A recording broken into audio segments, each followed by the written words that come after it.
శ్రీ గణేశాయ నమః. శ్రీ గురు దత్తాత్రేయ నమః. ఈ వీడియో మనం ఈ రోజున ఏప్రిల్ మాసంలో కర్కాటక రాశి వారికి ఎలా ఉందో తెలుసుకుందామా. కర్కాటక రాశి పునోస్ 4వ పాదం, పుష్మి 1, 2, 3, 4 పాదాలు, ఆశ్లేష 1, 2, 3, 4 పాదాలు కర్కాటక రాశిలోకి వస్తాయండి. ఈ రాశిలో ఉన్న స్త్రీలకు పురుషులకు ఏప్రిల్ మాసంలో గ్రహ సంచారం బాగుంది. అందరికీ అన్ని రకాలుగా అన్ని విధాల యోగదాయకంగా ఉందమ్మా. చాలా బాగుంది, గతంలో కంటే బాగుంది. మీకు ఒక రకంగా చెప్పాలంటే అదృష్టకాలం చెప్పుకోవచ్చు. ఈ మాసం మీకు అదృష్టకాలం చెప్పుకోవచ్చు. అదృష్ట యోగాలు కూడా ఉన్నాయి. ఇకపోతే కుటుంబ సఖ్యత బాగుంటుంది. భార్యాభర్తల మధ్య ప్రేమానురాగాలు ఉంటాయి. అలాగే గతంలో చిన్న చిన్న మనస్పర్ధలు వచ్చి విడిపోయిన భార్యాభర్తలు కలుసుకుంటారు. అలాగే వివాహం కాని అమ్మాయిలకి అబ్బాయిలు కూడా ఈ మాసం మీరు ప్రయత్నం చేస్తే వివాహ యోగం అవ్వడానికి అవకాశాలు కనిపిస్తున్నాయి. అలాగే మీకు ధనం విషయంలో సమయానికి ధనం చేతికి అందుతుంది. కానీ మాత్రం అధిక ఖర్చులు ఉంటాయి. అధిక ఖర్చులు, అనవసర ఖర్చులు, మోటారు రిపేర్లు లేదంటే ఇంట్లో రిపేర్లు ఉంటాయి. అధిక ఖర్చులు ఉండి శుభమూలక ధనం వ్యయము అంటే శుభకార్యాల నిమిత్తం ధనం వెచ్చిస్తారు లేదా శుభకార్యాలకు హాజరవుతారు, విందు వినోదాల్లో పాల్గొంటారు. ఈ మాసం మీకు వాహనయోగం కనిపిస్తుంది. పాత వాహనం అమ్మి కొత్త వాహనం కొనడం లేదా డైరెక్ట్గా కొత్త వాహనం కొనడం జరుగుతుంది. అలాగే బంధుమిత్రుల యొక్క సహాయ సహకారాలు కూడా ఈ మాసం మీకు అందుతాయి. వారు మీకు సహాయాన్ని అందిస్తారు. అలాగే కొత్త ప్రయత్నాలు ఫలిస్తాయి. నూతన ప్రయత్నాలకి శ్రీకారం చుడతారు.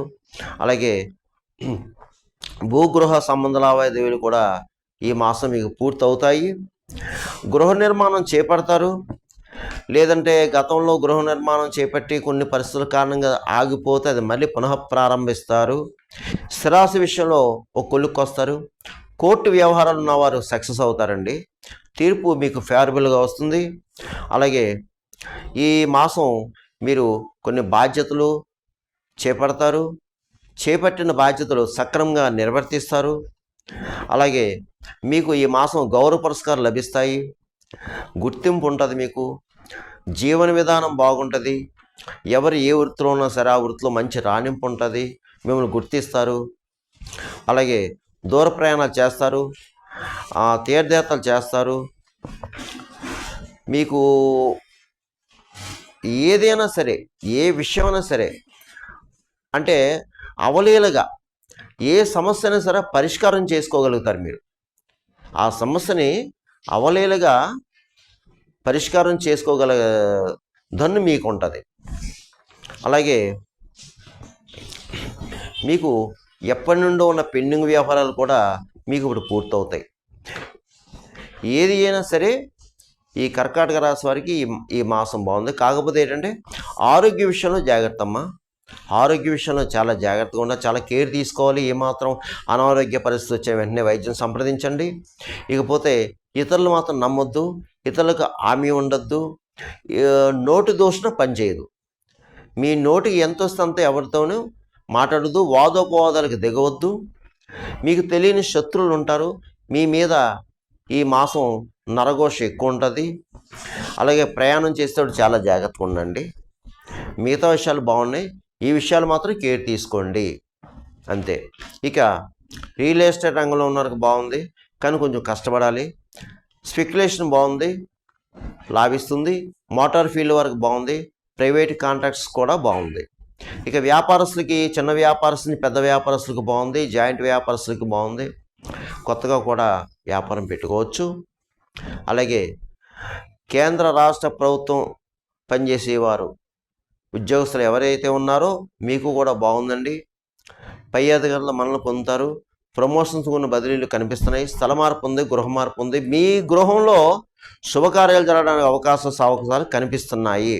ఇకపోతే రాజకీయ నాయకులకి బాగుందని, మీకు ప్రజల్లో మంచి పేరు ప్రఖ్యాతులు సంపాదించుకుంటారు. ఈ మాసం అన్నీ కూడా మీరు మంచి మంచి కార్యక్రమాలు చేస్తారండి. మీరు మంచి మంచి కార్యక్రమం చేపడతారు. ప్రజలకు ఉపయోగపడే కార్యక్రమం చేస్తారు. మీరు బాగుంది. కాకపోతే ఏంటంటే మీకు మీద కాస్త నరపీడ నరఘోష ఉందండి. మీకు తెలియని శత్రువులు ఉంటారు, తస్మాత్ జాగ్రత్త. ధనం మాత్రం మంచినీళ్ళ వల్లే ఖర్చు అవుతుంది. ఇక విద్యార్థులు చక్కగా చదువుతారు. ఇతర వ్యాపకాలు అయితే పెట్టుకోకూడదు కూడా. మీరు మాత్రం ప్రతిరోజు కూడా హయగ్రీవ స్తోత్రం, సరస్వతి మంత్రం చదువుకోండి. ఇక కళాకారులు, సినిమా టీవీ రంగంలో ఉన్నవారు, దర్శక నిర్మాతలు, గాయకులు, ఇతర టెక్నీషియన్స్ అందరికీ కూడా బాగుందండి. ఈ మాసం మీకు అవకాశాలు వస్తాయి. అవకాశాలు మాత్రం ఉపయోగించుకోండి. అయితే ఆరోగ్య విషయంలో జాగ్రత్త, ఇతరుల విషయంలో జాగ్రత్త. ఎవరికి హామీ ఉండొద్దు, ఎవరిని దూషించొద్దు, చాలా జాగ్రత్తగా ఉండండి. మీ పని మీరు చేసుకుని వెళ్ళిపోండి, అంతే. ఇక ఈ యొక్క మాస ఫలాలు కేవలం మీకు 40% మాత్రమే వర్తిస్తుంది. మిగతా 60% మీ యొక్క జన్మ జాతకాన్ని బట్టి ఉంటుంది. నేను చెప్పిన ఫలాలు, ఈ మాస ఫలాలు అందరికీ జరగాలి లేదు, జరగకూడదని లేదు. అది మాత్రం గుర్తుపెట్టుకోండి అమ్మా. ఎందుకంటే చాలామంది కాల్స్ చేస్తున్నారు, గురుగారు మీరు చెప్పినవి జరిగినాయండి, బాగున్నాయని కొంతమంది, గురుగారు మీరు చెప్పినవి అసలు ఏమీ జరుగుతా లేదని కొంతమంది కామెంట్ చేస్తున్నారమ్మా. మీరు మాత్రం గమనించండి అమ్మా. ఒకవేళ మీకు ఏమన్నా సలహాలు సూచన కావాలంటే కింద నెంబర్ ఉంది, నెంబర్ ఫోన్ చేసి మీరు అపాయింట్మెంట్ తీసుకుంటే మీతో నేను మాట్లాడడం జరుగుతుంది. ఇక మీరు ఈ కర్కాటక రాశి వారు నేను చెప్పిన పరిహారం చేసుకుంటే ఈ ఏప్రిల్ మాసంలో, ఈ మాసం అంతా మీకు వర్తిస్తుంది, చక్కగా బాగుంటుంది.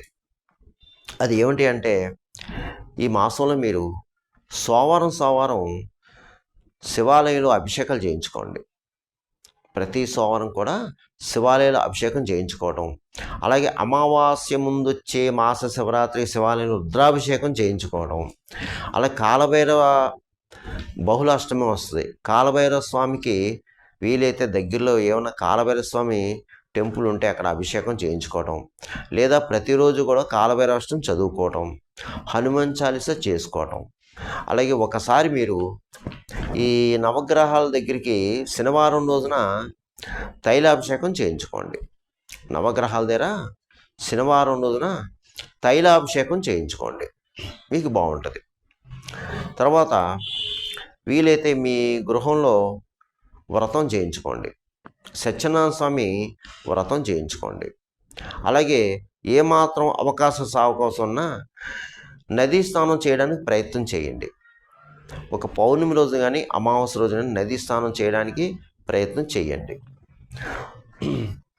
ఇక మీరు గోవుకి పచ్చగడ్డి పెట్టండి, పావురాలకి జొన్నలు వేయండి, భిక్షగాలకి ఆహారం పెట్టండి, పిచ్చుకలకి ధాన్యం వేయండి, కాకులకి తీపన్నం పెట్టండి. అయితే ఎవరిని కూడా మీరు దూషించొద్దు, ఏ విధంగా కూడా ఎవరితోని వాదోపవాదాలకి దిగవద్దు. ఈ మాసం కాస్త జాగ్రత్తగా ఉండండి. మీ పని మీరు చేసుకుని వెళ్ళిపోండి, మీకు ఏ విధమైన ఇబ్బంది రాదు. అందుగురించి నేను చెప్పినట్టు ఎలా చేయండి, మీ అందరికీ కూడా మంచి జరుగుతుంది, మేలు జరుగుతుంది. సర్వేజన సుఖినో భవంతు, శుభం భవతు, స్వస్తి.